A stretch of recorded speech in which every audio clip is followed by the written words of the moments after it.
Welcome to Money Buys Freedom, episode number 51. We had Cade, and I own a marketing agency in Virginia Beach. Yep. And I really want to talk to you about marketing attention, because you hear all over the internet, and such a key in business is how to get attention. Mm-hmm. So can you just, before we get all on that, can you kind of tell how you kind of got into marketing and all that? Yeah. So thanks for having me on. I appreciate any opportunity to, make content. So appreciate that's your life. invite. You've been consistent. 51 episodes is not easy. No, that's not. So we're here filming this one today is like a, way to celebrate your 51 episodes. It's really awesome. Yeah. So I got started in marketing accidentally. I was in college and I was in for physics, and my roommate was a photo major, and I was like, man, that's whack. They can't have a career in photography. Yeah. You can't have a career making, photos, taking photos. And one night I went out and took pictures with him, and it blew me away because we took star photos. And I had no idea that you could take photos with stars in them. Like, I had no idea that cameras could capture stars. And when I figured that out, I just was like hooked. And I started taking pictures, landscapes. I started traveling a lot more. And I got really bit by the photography bug. And then the next thing led to, being in business. I had a landscaping company for from 12 to 18. I was like, how can I make money doing this? This is fun. Yeah. So it led into weddings, to engagement sessions. People started to ask me to photograph their different events. And eventually it led to businesses. I had some businesses hit me up. And it just kept going and going and going. And I had a buddy from high school that was starting a marketing company, and he had seen some of the work I was doing. And so we linked up and started a marketing company. And so now it's been about 6 years now. And we kind of split off, and I started my own agency, and he still has his. We still work together. Yeah. But kind of just randomly transpired. I ended up dropping out of college to start a marketing company. I remember I was in Spanish class. Yeah. And I'm sitting there, and they forced me to take Spanish. And it was like my 4th year in physics. So I'm like, started by college.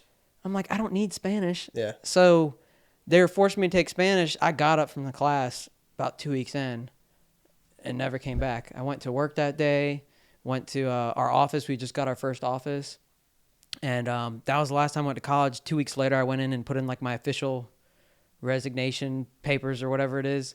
And then went home and told my parents. They were shocked. Yeah, I want to ask you, how would that conversation go? Because you could say oh, I'm going to college. Sorry, Mom, I'm dropping out. I'm going to do photography. Uh-huh. How did that conversation go?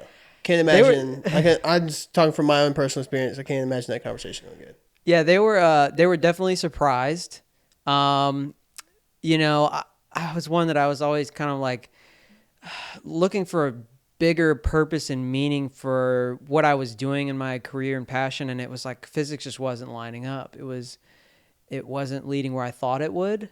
And so I was really transparent with them. They were supportive in the end, but they were definitely surprised, kind of sticker shocked by it. And then I moved out I think a month later, and was a roommate with a buddy of mine. Yeah. And pretty much started from ground floor from there. But they were everyone was dude, you have 1 semester left, because it was 1 semester left to finish my physics degree. And they're like, you got 1 semester left, dude, just finish it. And I was like, no, that's 1 semester too long. That's more debt, and it's more in the direction I don't want to go. So I'd say once you know where you want to go, I believe firmly in just doing it, no matter how much time is left of something you don't want to do. I jumped and was like, this is what I want to do. So I just went and did it. So when you just got into the marketing agency, or the marketing company that y'all wanted to start, how did that go? Did you have a partner originally? How did that relationship go? Did you negotiate everything first? How did that? Yeah, he was a buddy of mine from middle school. We were really good friends, grew up in the same neighborhood. And he saw I was doing content, and he was brilliant, really smart marketing. Family was into marketing. Oh, okay. And basically he hit me up, or actually I think I hit him up because I had someone that needed a website, and I knew he knew how to do that stuff. So we kind of partnered up as he was getting started, and worked together great. It was amazing, and learned a lot from him, and learned a lot about culture, about hiring, learned a lot about business. Mm-hmm.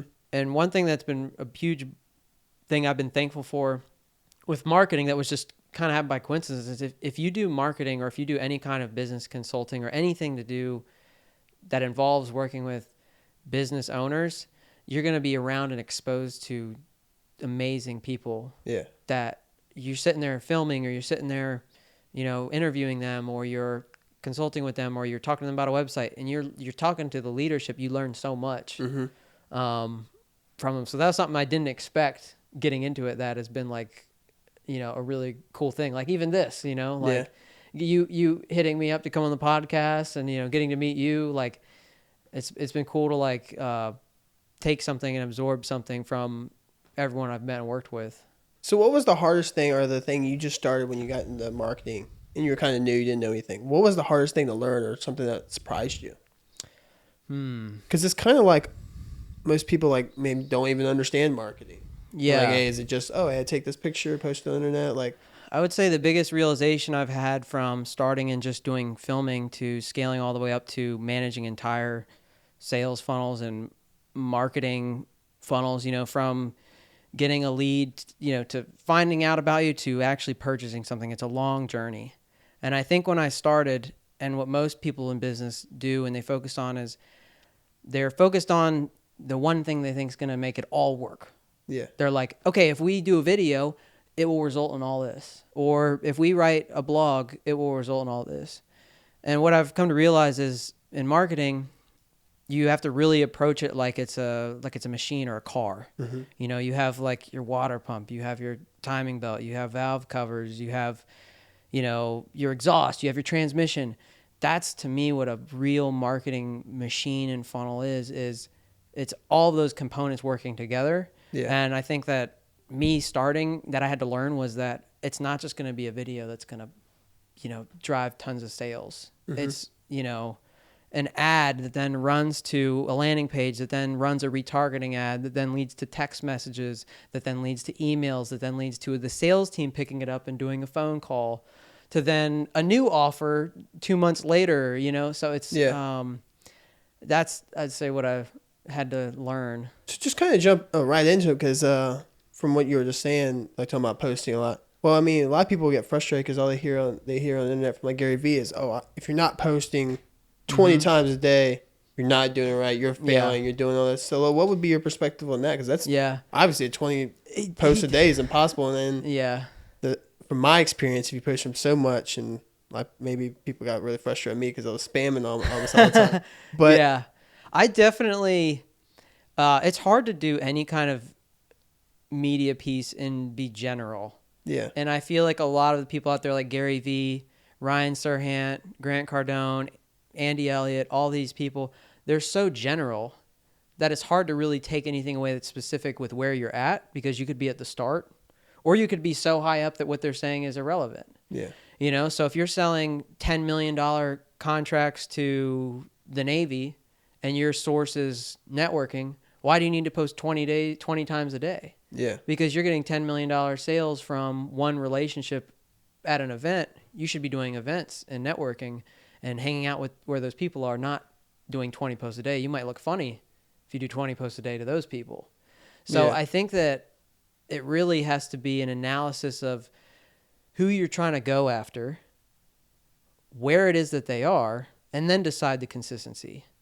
I think in most cases, doing 20 posts a day or kind of taking the Gary Vee approach usually is beneficial. Like to do 20 posts a day. Well, you might say 20 posts through like multiple platforms. Yeah, or just there's nothing wrong with doing more, I guess. It's very rarely where it's like, oh, you did too much.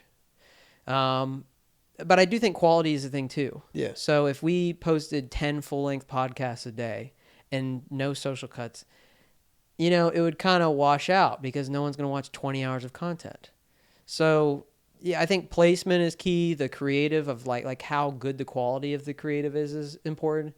And then, I think too, it just depends on the business model because if, let's say you sell coffee, right? You got a coffee shop. Yeah. If you're trying to get sales nationally put in different stores, like say you want it put in Walmart or you want it put in different establishments. Costco. Based on your goals, they may assess your social media and see what's this brand like. Yeah. But you're not going to necessarily get them the easiest way through posting 20 times a day on the feed. What really might actually work is if you use a system like Apollo and find out who the decision maker is, and then find a way to connect with that individual at a trade show or email, or you connect with one of their employees and, offer them something, send them a box that outlines the product. That might be a better approach than posting 20 times a day. Yeah. So, I don't like when they generalize that. And I really feel like it takes a consulting and analysis period. Well, I think to they figure just that out. don't even touch the surface. It's like they're like almost like selling, but they don't want to get like really into the weeds because maybe that's just not interesting. Yeah. So it is really boring to hear and to say it depends and everything is different. It's boring to people. So if you just say generally, like, everyone should vote Republican, it fires everybody up. Amen. And everyone gets excited, right? But if you say it depends, it's boring. Mm-hmm. So everyone is like in these polar opposite spectrums, and that's what draws people in, unfortunately. But Yeah. I try to look at things analytically and sway depending on what's actually going to be right. And I kind of run my marketing company that way too. Yeah. I'm not going to say that we should do video because I do a lot of video. Mm-hmm. If direct mail is going to work better because you're building decks for only 2 neighborhoods, then I'm going to tell you, you should do direct mail. We don't need to do 20 posts on TikTok if we're only targeting 2 neighborhoods. Let's go door knock. So let's say you talk to this company, for instance. Let's say you can use me as an example if you want. But what would be your approach? You're like, okay, like, hey, let's find your target audience. Mm-hmm. What's your ideal client? How do we specify? Like, how do they feel when they get your product? What's your process like? Trying to almost you try to get into the eyes of their ideal customer, mm-hmm. and say, hey, how does this person feel? How do I attract that person? From like thinking from like a different perspective. Yeah, that's a good question. It is hard too because we work in a lot of different niches. A lot of different people from different backgrounds, a restaurant or a dental office or a real estate company. They're all very different. But what you hit on, target audience, like who the demographic is, that's kind of the most important thing. But what I like to do is actually start with the business model itself. Mm-hmm. Because let's say you have a restaurant that sells ice cream, but your ice cream is really bad. It doesn't matter. Doesn't matter what level of marketing you do.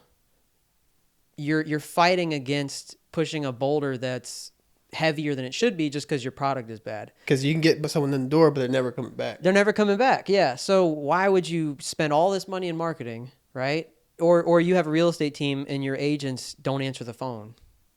Why would you spend money on marketing? So I like to go in and look at the business model, the operations, the sales team, and assess what things might be wrong in that journey that would threaten our efforts. Yeah. Our marketing efforts. Because if you're running a sales team and you're running a business model where the food sucks, or where you're selling cars but they're crappy, you're a used car dealership but they're not washed and they're not detailed. Who's going to buy a car that's dirty, right? So I like to look at all that first and say, hey, here's these things that you need to fix before you even do marketing. So that's hey, before you even need us, you got to fix this stuff. Yeah, or in tangent. So I would love to hear that conversation. It's like, man, I would love to help you marketing, but let's be honest, your food sucks. It's not going to help. Go fix your food. Have you ever had a conversation like that? Yeah, it's got to be a lot of times it's more of a suggestion. And we really encourage it because like we want people to know that our goal is to we're trying to just get sales. Yeah. That's the whole point of marketing, is to get sales. So anything that threatens the sales pipeline after what we do, the problem is like we look like the bad guy if not. But you have to have that conversation because you're not generating leads. You're like, yeah, you have everything. If we generate the leads and then the sales team drops it, everybody points a finger at us. Yeah. But it's like, no. The sales team was messed up, or you guys don't have the right processes in place to even show someone your product or service. Yeah. So I like to be like, y'all, this is stuff that I would fix first. And a lot of times we help with some of that stuff. So like if it's like a CRM, we'll set that up. Or if it's something with like a lot of times, I'm consulting next week with someone who builds homes. They don't have a Google business. Like they don't have a place where they have reviews or a phone. So it's like, we'll set that up for them. Like there's a lot of like upfront things that we'll do, or like they don't even have a social media profile. It's just like every mom and pop. Yeah, older or business. the homes they build are like really ugly. I'll be like, hey, your homes like don't, I think, meet the market demand right now. And what happens though is people really appreciate that because they don't have the perspective of someone who's on the outside kind of looking in. Once we kind of figure all those things out, then we say then we deploy the strategy of whatever we're doing to get the leads and sales. But I want that weight that we're pushing to be as light as possible when we start to market. Like if you have a really good product, just a little bit of marketing will go really far. If you have a really bad product, you got to do a lot of marketing to get people to come out. So what would you, okay, let's say ideally they have amazing, like everything's put together. Amazing operations. But actually, let's take a step back. You mentioned CRMs and everything, and I want your opinion. What CRMs do you like? Recently, I've really liked Asana and stuff like that. A lot of them have different pros to them. To me, it comes down to affordability, depending on the scale of the company, and then really like the trackability. I really like HubSpot actually. HubSpot. I don't know. The interface is really nice. It's really easy to connect it with everything. Like if you have a WordPress site and you put the HubSpot plugin in, it's like it automatically will track every single page someone clicks on in a way that's aesthetically easy to digest. It has a nice sales funnel. So once it goes out of the marketing hub, it goes into the sales team hub. And that's kind of cool. It's like marketing's done, handed off to the sales team, within HubSpot. So I really like their plans, but they're expensive too. Good CRMs are expensive. But I mean, it's like even people in real estate. The reason people love real estate is because you can leverage debt. Mm-hmm. But I mean, there's tons of different types of leverage. You can leverage people, contractors. You can do media. You can do software. You can use debt, and it's just tons of them. And I think that's one of the ones that I feel like a lot of like even small business don't necessarily utilize and kind of I mean CRMs are like also kind of fancy. If you have, I mean, I use one for my company. I use HubSpot for our company, but we maybe onboard one new client a month. So do we really need it? Because we're only working maybe 20 leads at a time. That may turns into one because we're a small marketing company. So for us, it is a little bit bells and whistly, but it allows you to be at a place where you can scale from there. Okay. So you don't want to be down the line, having tripled your business and then try and implement something like that. Yeah. So, it's important to just have something like that from the ground floor. And a lot of them have like free plans, so like HubSpot has a great free plan, if you're, even if you're just like starting a company, you can use something like that to just at least house your contacts. True. And then set tasks to follow up with them, and then run all your emails through there. Yeah, I've actually never used HubSpot, so I'll have to check that out. But get back to our original question and let's say ideally the product is great. Mm-hmm. What would be like your strategies like for marketing? Yeah, let's say we got a company that's, trying to just figure out what they need to do for marketing, right? Going back to what you said, I do like to start with the consumer and the product kind of at the same time. You have to kind of know what the product is to know what kind of consumer it's going to draw. But you also have to know consumer to know how to position the product. Yeah. Kind of go hand in hand. So I like to look at the product, and then usually internally as a team, we have a good understanding of who's it going to be for. Like, so if you sell guns, it's going to be for someone over 18 right out of the bat. Yeah. If you sell, sports shoes, it's going to be for people under 25 more than likely. So, I like to start with the demographic, and there's big things like age, and then that narrows down to interests, hobbies, vibe. I mean, even the vibe of people, right? Like the type of person who's going to buy Liquid Death, water, is very different than the type of person who's going to buy Aquafina. Yeah. Right? That's a very good comparison. But there's no way to really who is that person? Well, a lot of times it's like just a culture. Yeah. So I try to really get close to what that culture is.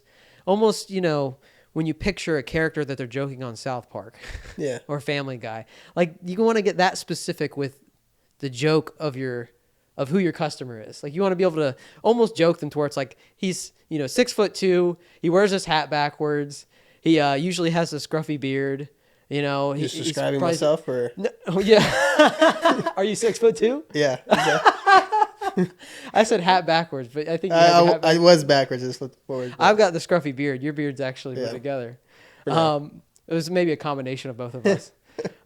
He wears a suit, but you almost want to be that specific with it to where you know exactly what they look like, who they are, the type of person they are, what they would even think is funny, or what they would go over their head. And then once you have that mapped out from both a regional, age, hobbies, location, like what cities are we going after? Yeah. What platform? Then it goes into what platforms are they on?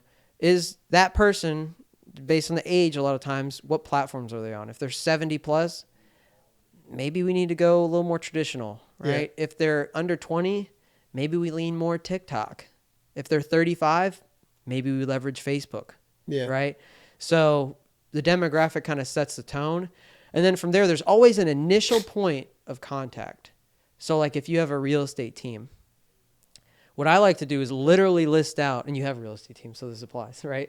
Well, not anymore. You and your wife, right? Yeah. We kind of, but we don't really get. I haven't really done that much into that now. Okay, let's say you have a real estate team, or you got a team of, you're in real estate, and you know that your customers are going to come from an initial source. There's going to be one place that they come from initially.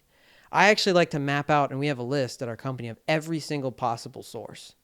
And what I do is I go through and I highlight where they could come from. Mm-hmm. And what you'll find is there's literally places they won't. Be like, no, they would never come from that. Yeah. Like, I doubt that. Someone PCSing from California to Virginia Beach and buying a house, would they ever come from a pop-by in Virginia Beach? Maybe, but it would actually be a referral. Yeah. They'd be referred by whoever you did that pop-by for. So let's say, for instance, you find that specific person. What would be the marketing strategy social media wise? Mm-hmm. Like you said specifically, like Instagram's got a different thing, Facebook's got a different thing, LinkedIn. I hear Gary Vee talking about it all the time. He's all about cheap attention. Where does that go? I find that there's one platform that usually is going to really accelerate each brand. So usually, like Coca-Cola, their number one platform may be like Instagram. Yeah. You can do really well on multiple platforms, but especially with small businesses and ones that are just building a following on social media, I like to base the strategy around one platform being the winner. But Instagram is so much. There's so many people in there. Mm-hmm. Do you take that into account, that like the like tension, competition level? The tension on social media, the competition for attention is massive. It's high. Yeah. That's why the creative really matters. Like, it has to not suck to perform well. And if it doesn't do well, it just means it literally sucked. Like if you post a reel and it gets 200, views, it means that it just wasn't good enough. So anytime my own personal reels don't do great or clients' work doesn't do great, we say, why didn't it? And then we're like, oh, well, it wasn't good enough. It wasn't as good as this over here. So to a certain extent, you just have to come up with the ideas and then just do them, and then be attentive to which ones do well and analyze why. So a lot of times we do just say, let's try these 15 things, and we have a hunch that all 15 work, maybe because other ones have worked like it, or it's a completely new thing. So what's your perspective of like a company, and because a lot of companies don't want to share any of their secrets inside. Mm-hmm. It's like, no, this is proprietary, but you can find it on the internet. It's like giving value. Like, how do you give value? Like we mentioned Alex Mosey, super big fan of him. He basically is just giving away the whole massive value. Whole playbook, he gives it. Like, you could start an acquisition company like he has. Yeah. I really believe that there's no reason to not be fully transparent in everything, except for maybe specific processes. Like for my business, I probably wouldn't share how our sales process goes or the inner workings of our strategy, but which actually I've kind of shifted on, because now I realize that our most valuable part is our strategy. So now I'm starting to Yeah. document doing that with customers. Like I'm now starting to record us talking with customers so that people can see our engagement. But really, it kind of goes back to that saying where anyone trying to copy or catch up never will because they're behind you. Yeah. I really do believe that. And yeah, we do have some customers where they're like, we don't want to give this up or this up or this up. And we work around that. Because one of the main things I want to do for the coffee is I literally want to tell people how to create the drinks. Mm-hmm. Boom, I do it like on videos. 'Cause I think that'd be cool. Because like It would be, yeah. if you want to, if you want to save money going home, go right ahead. And Yeah. we have top quality product. Yeah. The person who's going to make it at home is not your audience. Yes, exactly. So you're just losing the audience that you already didn't want and gaining the ones that you do. So Yeah. you're losing the ones you don't and gaining the ones that you do. So. And I'm really, well, maybe lately, just because I just had pneumonia probably a couple months ago, is I'm kind of getting into like health now. Like I'm like, man, I gotta look after myself now. So I was like, I want to know what the food we're eating and everything, kind of like that's I'm how super audience we're nerd doing. into that. So it's like, how do we get back into showing exactly the quality we're doing this? Hey, we don't do fake food like Starbucks or something like that. We don't burn, because I didn't know this in coffee. Like if people, like a lot of coffee companies will burn the beans so much so you don't need as much coffee. Like overbitters it. Yeah, so they overdo it so you don't have to use as much coffee. So rather than 1 pound, they're doing like a quarter pound and they save all that stuff. I was like, well, that's super messed up. So I was like, so that's like, we're very against that. Yeah. So just things like that. Fake food, very against fake food and all that stuff. So yeah, I'm kind of a hippie in the food space and all that stuff. It like bothers me to use like dish soap or like any kind of like chemicals or food. I try and get as much as I can from the farmers markets and stuff like that. So I'm really big, like even like the for instance, like our coffee, we're really big into like quality. So we want to be very health conscious for like people that are very health and fitness. We're very big and we wanted to be about giving because that's kind of how like the whole company was founded. Like we want to get big into giving and stuff like that. So that's mainly our emotions that we want to show through the social media. That's awesome. So yeah, we're working on that and probably going to be working with that for a little while. That's cool. But that's great. Just from like a company aspect, like I don't know ads at all. Like I think they're a waste of time. But you always hear Gary Vee talk about like, oh, throw in attention and then call action. Like what's the best way to run ads? In the ad space, I like to start really you have to know the budget that you're working with, but the best ads you can run are retargeting. Any person that visits your website or engages with your social media has a much higher chance of becoming a customer. So you're basically just targeting the people, like you're pretty much just cheating because you know how like you post something and you might have 10,000 followers, but only like 100 of them saw. Yeah. So you're saying, okay, well I'll pay this amount of months. I'd pay to get it to my whole 10,000 followers. I'd pay to get it to your organic following, and then people who there's a lot of people who may not follow but engage with your post.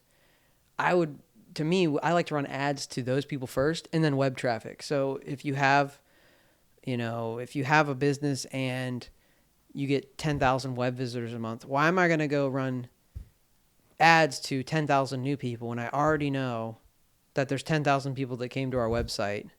I want the ad to go to them first. Yeah. And you can do it really cheap. Usually you can do retargeting ads for your website and target all of your organic social media following for a few $100 a month, depending on the scale. Yeah. If you're Home Depot, to target your web traffic is insane because they probably have millions of visitors a month. So for them, it's actually expensive to do. But, if you maybe have 10,000 web visitors a month, which is good for a lot of small businesses, run retargeting ads. Yeah. Especially if you're paying for Google ads, why would you not hit them twice? So if you're paying for a Google ad, then they come to your website, and then they leave, wouldn't you want to hit them again to make sure that they follow through? So that's where I like to start. And then from there, scaling up ad spend is a test. So I like to test the creative with small audiences and smaller budgets, and then see the results of that through tracking code to see what did that generate. And if the numbers look good, you increase the ad spend.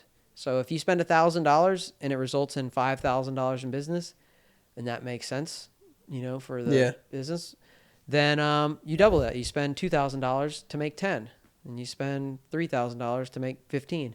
So you start kind of in a small. So what would be the best ad? Because I get people send me, obviously everyone that's on social media sending ads. What would be a good ad like? Good ad. I like for instance, let's just use your company. What would, if you were creating an ad about your company, what would that look like? So 'cause your target audience, as business owners. I would say I would run a retargeting ad first of all, because a lot of people that might want to purchase our marketing services, they might come to our website first. So I'm going to run a retargeting ad.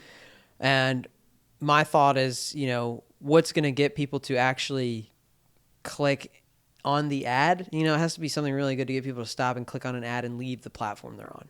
When you run an ad, you have to accept that you're asking people to leave the platform they're on. Imagine someone walks up to you and they're like, "Hey, stop using Facebook." You're like, "Why?" I completely agree. So you have to leave the platform to go somewhere else. So you got to have something really good. I love that you said that, because I was having the issues for a while. Let's say you do a reel, like we talked about on the podcast, you do reels, and then you're trying to get people to YouTube. Well, I went to, as a consumer, went to Instagram because I'm trying to fulfill something that I wanted. I didn't choose it, YouTube. I chose Instagram. I want to see this thing. So getting someone to that other platform, it's a lot. Really, it's got to be a good offer. Yeah. So for me, with my company, I might run an ad and offer a free video for a business. Yeah. Right? This month we're giving away a free video. And if you want that free video for your business, click the link and sign up. They sign up, we get their contact, we follow up with them. So maybe we give away one free video for a whole month, but we get 300 leads from it. So now I have 300 leads. I work those, turn them into 10 sales. I had to do one video, but I got 10 sales from it. Yeah. And you had your ad spend, but I would say too, ad spend a lot of times I would treat it as you're buying into the business you want to have. You're not looking always to maximize your sales base around that. There's certain businesses where you can, like selling coffees nationally. You can literally run an ad and make so much money from it that it actually makes sense. But sometimes it's more about positioning the brand to be relevant, to be known, to position you where you want to be. So for example, McDonald's might run a Super Bowl ad. Well, they're not going to make enough money the following day from the Super Bowl ad to cover the cost. There's not going to be enough people that are going to see the Super Bowl ad and be, you know what? I'm going to go to McDonald's tomorrow. Yeah. People don't usually think like that. Sometimes they do. But with a brand like McDonald's, what they're looking for is long-term, really brainwashing of the brand being in place. They want, when you think of food fast, you think of them. You think of McDonald's first. Yeah. So sometimes ads, I like to look at it more like that too. If I'm really trying to just spread awareness in a city, for example, for let's say it's a new neighborhood. Once people know that a neighborhood's being built, the ball kind of rolls from there. Yeah. People talk about it. Someone says, I'm thinking about moving. They say, oh, they're building that new place over there. How do you get people to say, though, oh, they're building that new place over there? You got to become aware. You got to make them aware, and you have to be relevant. Ads can do that. So you might not get sales the next day of houses for your new construction community from the ad you ran. But over the next 6 months from people talking about you and being relevant, you'll have the business from that. So sometimes it's just buying into being relevant sometimes with ads that I like to look at it as. So what would be your best piece of advice for, let's say, a small business and they don't have that much money, they just want to stand out? It's really hard to stand out. What would be your best piece of advice? I like to base small businesses, and it depends how small. But, when I think about small businesses, from my standpoint, what I work with, it's a lot of times teams of, less than maybe... less than $1 million gross. Less than $1 million gross, right? So for businesses like that, I actually like to base the core around the personal brands a lot of the time. So, what do you mean? Well, around everyone that owner, everyone has a connection with, usually if someone's like, I have this business and I'm like a coffee shop, right? Yeah. Well, the closest conversions you have are the relationships you already have around you. So Gotcha. I like to leverage, and that's how I built my company. Is really, I've personally branded into relationships with people that then has resulted in, business. So I like to do that because it really just takes more of your time versus more of your money, which in the beginning of a small business, you have more time than you do money. But as you grow and you have more money, you have less time. So the idea is to start to supplement the money for content, for ads. So maybe instead of you going out and networking with people every single day, you don't have time anymore. Instead, you hire someone to film you and they make video for a whole entire day and send it out with your sales team to everybody. So now it only takes you one day to do all of your networking because you're doing it at scale and you don't have to go every single day physically to meet with people to get the business anymore. But in the beginning, I like B2B, more sales driven approaches that cost less money and not throwing a ton of money. Maybe you can throw $100 a month on retargeting ads for your website. Build reviews on your Google business. That doesn't cost you any money. So you'll pop up in, my phone was supposed to be on silent. So building reviews online on Google, that is something that's free that you can easily pop up now in Google Maps if someone types in your specific service. Yeah. Having a website built on Squarespace initially, pay $20 a month. And then later, once you have the revenue, invest in a WordPress website. It may cost you $10,000, but now you can play the SEO game and come up in Google. Maybe in the beginning, running Google ads for your brand name. Yeah, just to break it down, because I think Alex Moses said there's only 4 ways to get new customers. Just reach out to people you know, reach out to people you don't know. You make content that attract to people, and customers tell other customers. Yeah. So it's when you're building out your business as a small business, is there hey, let's start here first, here first, here first, here first, and then grow. We usually work with brands that have built out that first level. They've gotten sales from just being a good company and networking with people, and now they're ready to take it to the next step and bring in a media team and a marketing team. They don't want to hire a whole suite of in-house people, but they want to work with a team that's going to then take them to the next level, whether it be digitally or just handling actually marketing department objectives. Yeah. But I would say that if you haven't got to the point yet where you're I really need a whole marketing department because now I have all the operations in place and I'm ready to scale, then I would be focused on personally branding and personally networking, getting sales that way. And then when you're ready to take that model that works and scale it 10x, you're going to need some kind of marketing.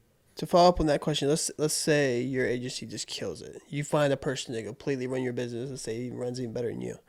What would you do with your time? I had an emotional moment before I came here because I was leaving and I had just moved my grandma in. And she just looked at me and she said, "Thank you."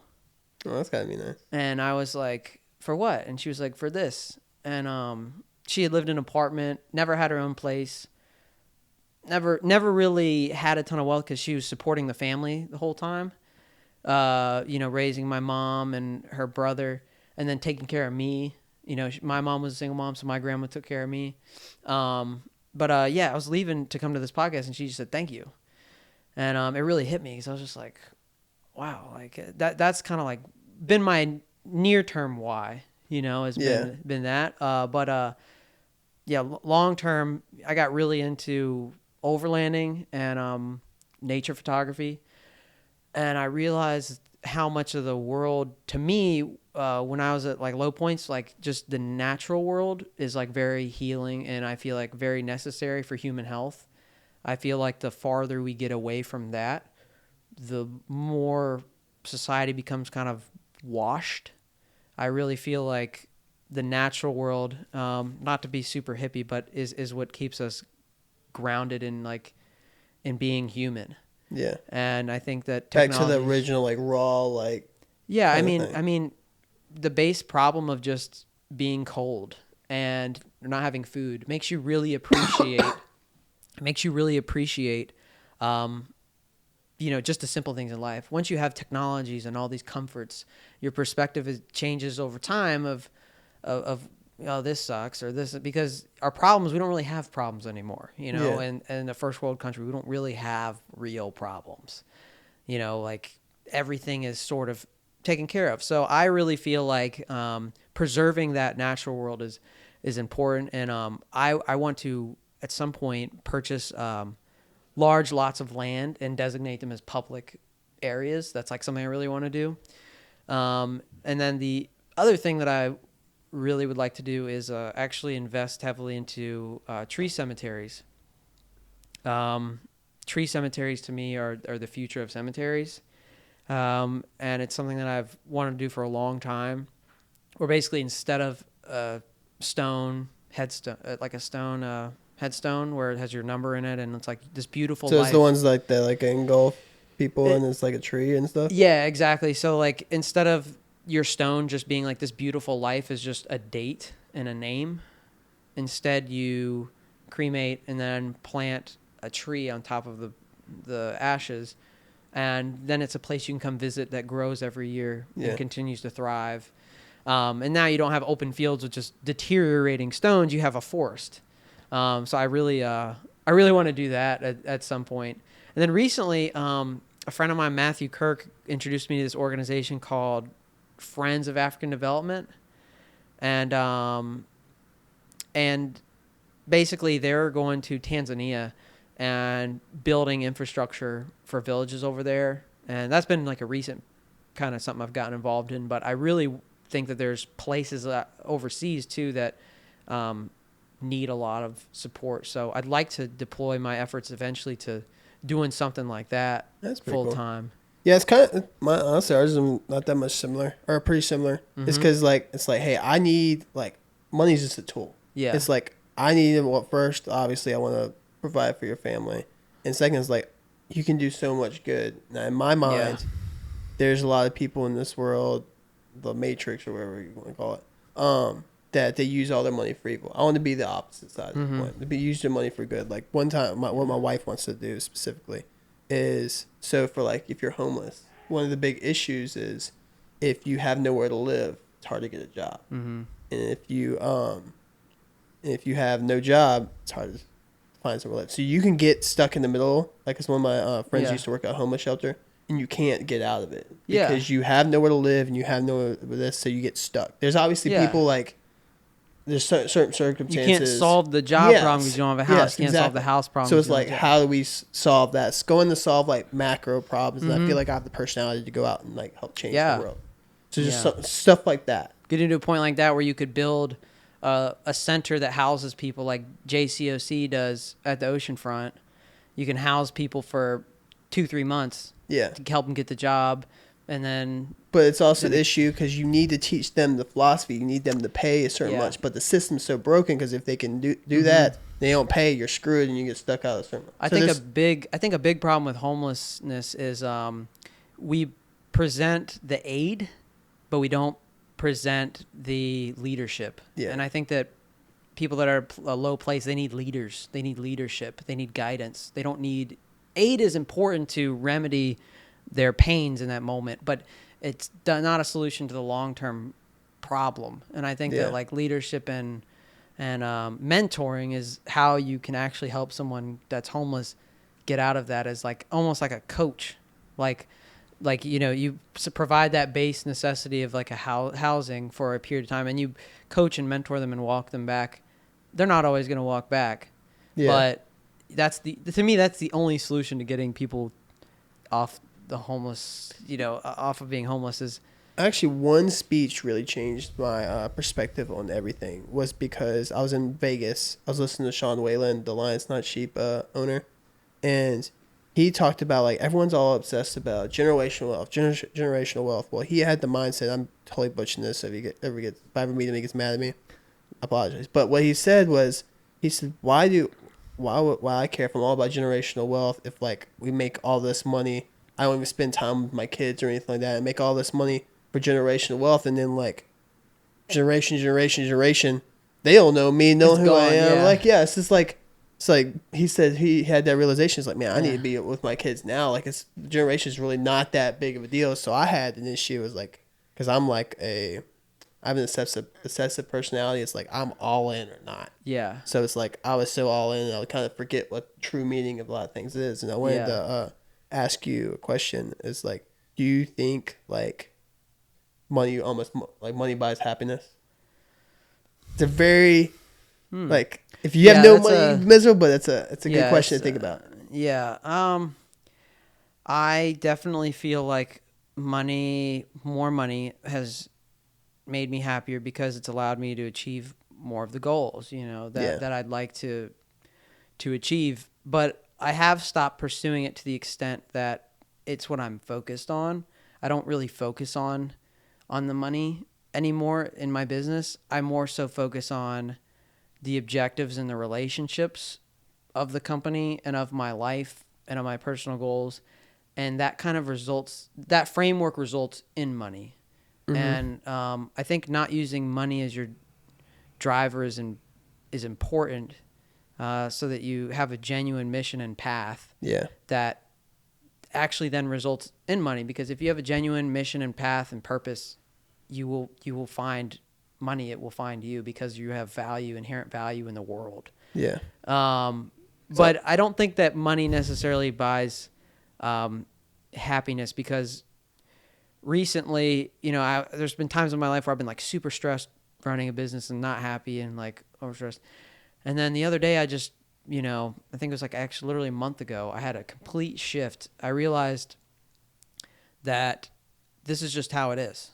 I'm supposed to be stressed, or not even stressed. I'm supposed to be busy. Yeah. I think people always have this vision in the horizon. They're sitting on a beach somewhere with margaritas. Yeah.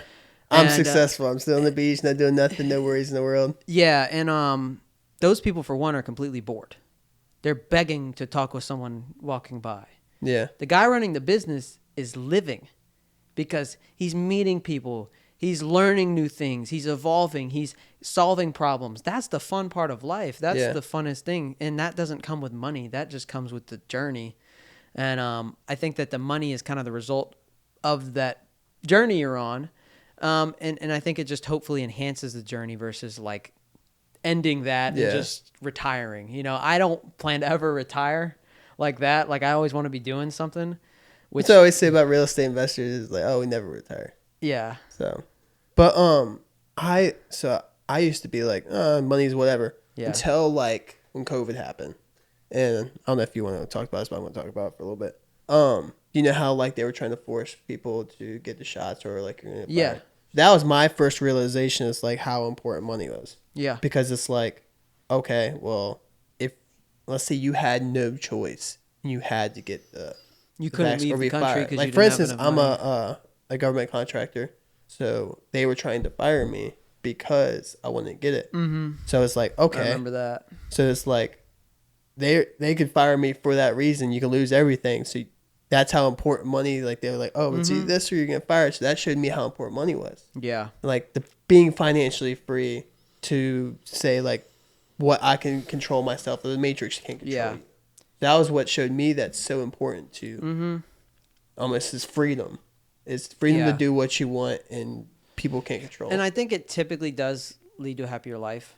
But for example, you could have gotten enough money before that to be able to quit the job, but you could still be unhappy just because of who you are and your mindset and your feelings. You know, I feel like happiness is more of almost a choice in a way, and a perspective of like, I'm just going to be happy, coming from a place of like gratitude and appreciation. Because like, let's say you lose your job, you could still be happy with no money and having lost your job, because you realize you're in America, because you are in a free country that allows you to, and I know that the word freedom is kind of like getting stretched with forcing people to do things like you're saying.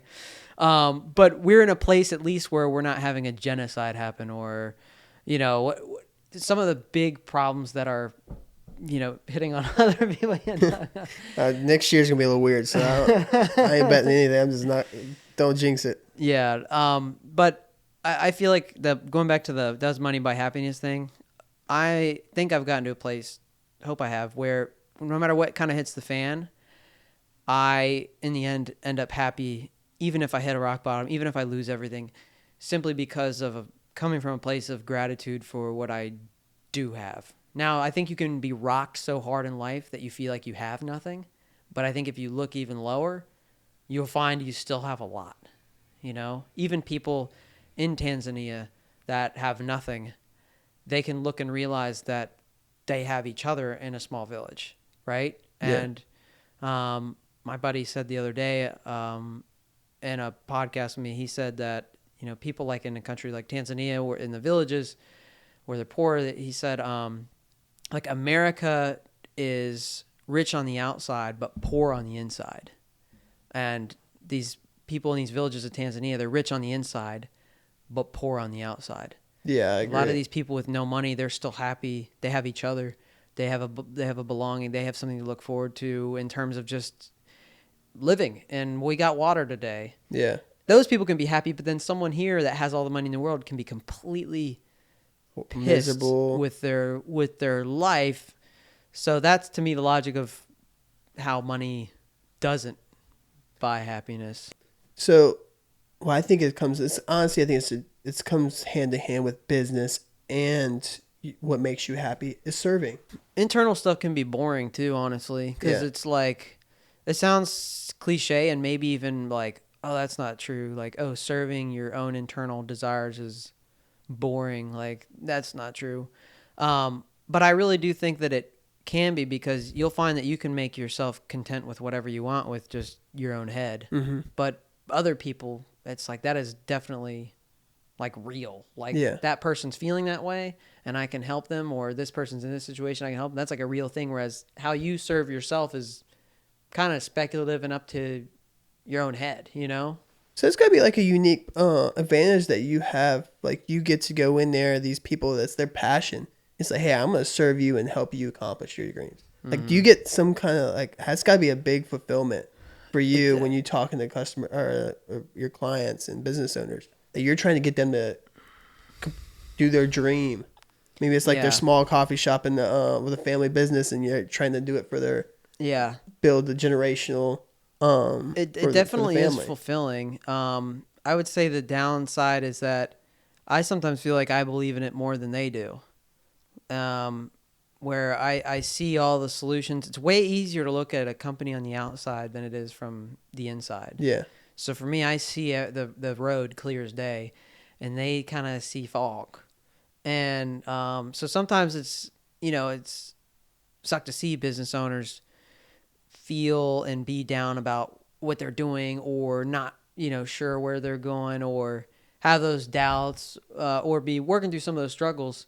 But I do get passion and almost like being a supporter too overall. I show up to support sometimes, even if it's not related to what we're doing, simply because I just want them to know that we believe in them too. Yeah. Like we actually believe in what they're doing. And that's why I said I go back to the business model of people I talk to too, because if I don't think it's going to work, I don't want to mislead someone down a path that I see is not good. So what do you look at in the operator, and you could probably tell like, oh, this business is a hit or this not? It's not. What? A lot of time it's the brand. A lot of time it's actually just like you have a Liquid Death water beverage, and it's like, oh, this is genius. This makes sense. It just looks really great on the surface, even, and in the realm of the timing and culture and placement. And it's different, and there's distinguishing features of it that really make it an outlier that has value in the market. Yeah.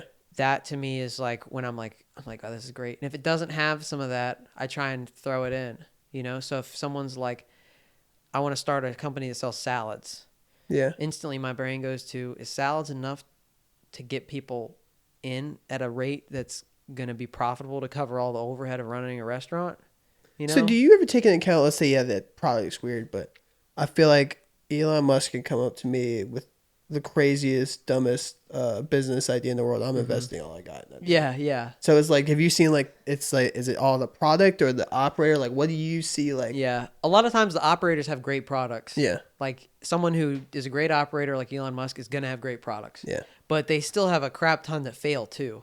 yeah. And those people actually usually value people who point out when it's not I going don't know. I think Elon Musk is 4 for 4 right now.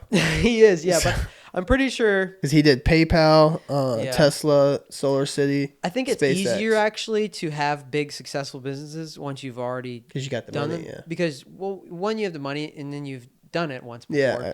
But the money part means that you now can invest in the team that's going to point out all the problems for you too. So it's like hard to fail when you have a CMO that's getting paid $1 million a year that used to run Coca-Cola. And then you have a CFO that's from Bank of America that is getting $1 million a year that was from Bank. Like those are amazing people, powerhouses that are coming into your company. And when you're starting, you don't have those players. So for small businesses, you have to be all the players in one. Once you have a big business like that, you can kind of pick the talent that's going to be what's going to make the company. You know, Elon Musk, he's like, I don't know, are the doors going to work? He doesn't look at if the doors are going to work properly. He has an engineer that's running the whole thing that's proven. Yeah. That's going to, figure And kind of what I just caught myself earlier, like so for Elon in general, he talked to this guy on the podcast. He said the process of being successful in one thing is the same process of being successful in everything. And the process, like continuing to be obsessed with the process, not in goal, failing, getting a little better, failing, getting a little better. He said that process, for the same process for you to be exceptionally a violinist, is the same process and work dedication that you have to be a baseball player, a business owner. It's like once they found the successful one thing, they know the amount of work that it takes, the amount of failure, about the process. You can always continue failing, always just getting a little bit better. And he said that was like what the common denominator he's seen. If one person became exceptional in one thing, it's easier for them to become exceptional. Definitely, yeah. I think that's like kind of the Alex Hormozy thing too. Yeah. Like I don't know where he got it from. It could have been from Alex Hormozy, but I think it's from a book. It's definitely universal. A lot of people, I think, hear these things on the internet, these cliche things about mindset, culture, whatever.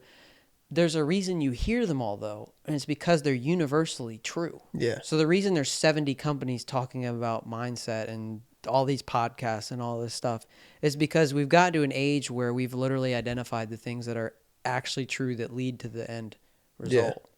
Yeah. And it's like it's those cliche things like mindset or whatever, like that stuff's true. Yeah. That's why everyone talks about it, because it's actually and everyone just wants a result. They say, hey, this is how you make $1 million in 60 seconds. Yeah. So it's like, but no one's like the whole aspect of like, let's say like I was talking to one of my friends, he's like running ads. I was like, well, it's like, what didn't work there? Like, what can we do differently? How do you repair there? Is the video better? Like, what's your target audience? Like, all these questions, like, you got to continually getting better, and failing is just a part of life. I mean, and getting I always say, like, my goal is just to be a little better than I was yesterday. That's all I want to do is a little better. If I'm a little better than I was yesterday, I'm a little smarter, a little stronger, a little better father, better husband, better business owner, better partners, eventually. But I think once you settle too with the idea that that's really slow of a process, life becomes much more peaceful too. It's like 4,000 something hours to be a master or something. Yeah. Like if every day you're 0.001% better, like that's the pace you need to expect kind of. But I think a lot of people think they're going to get 10% better every day. It's like, I think that's what Kobe said. Kobe said he's like, when some of these basketball players were doing it like 3 or 4 days a week, he was like every single day for 30 something years, he would get better every single day. And eventually those people only work from this amount of time. He bypassed them because of all the hours and the amount of failing he's done. So yeah. But just to wrap everything up, if you had to give a business owner, an entrepreneur, one piece of advice, marketing, it can be marketing, business, anything like that, what would you give them? I would say be extremely optimistic in everything you do, but your biggest critic. So believe in yourself, believe in your people, believe in what you're building, and stay headstrong on that you are successful and you are going to be the best at it. But don't get so comfortable in that you think everything you do is amazing. and humble yourself to the point where you are looking at every little thing in the cracks, or hiring the people that are going to be looking in those tiny areas to make them better. Yeah. And looking at everything you're doing, whether it's marketing or financials, and saying, maybe I'm not doing this the best way possible. I believe that I'm the best business owner there is in the world, and I'm building the best company ever, but maybe I'm not doing this part the best. And then looking for those things and improving. I think sometimes we get too caught up in our pride and too caught up in ego of being a business owner and trying to, because judging yourself and being critical of yourself kind of conflicts with being optimistic and believing in yourself. Yeah. But they're two different things. You want to believe in yourself to the extent that you believe that you're going to take over the world, but you want to be critical to where you're solving all the problems that are coming as they arise. And then also not casting blame ever on anything except for yourself. So if someone's it's not always on working you. out, Something you could have done. if someone's not working out, if the sales aren't coming in, if the clients suck, it's all your fault. All of it is your fault. But you are the most successful business owner that there ever was, and that's what you need to believe. But you just need to solve those. You ever? I think it was "Sell or Be Sold" by Grant Cardone. He said you got to believe your product so much that you think it's disservice that they don't do it. And Yeah. it's like that's an amazing aspect, but the one instance is that you still want to be humble on the side. Yeah, exactly. Yeah. You don't want to be so headstrong with your own products that you, which is not Grant Cardone's style, anyways. But yeah. so, Yeah. but I think that's very good knowledge, and I appreciate you coming on. I've learned a lot. Thank you. I love to hear about your mission and what you're gonna do, and I'm definitely gonna follow up, make sure I keep you accountable and all that stuff. Appreciate it. Follow the podcast, subscribe, whatever platform you're on, like it. Thank you so much for having me on.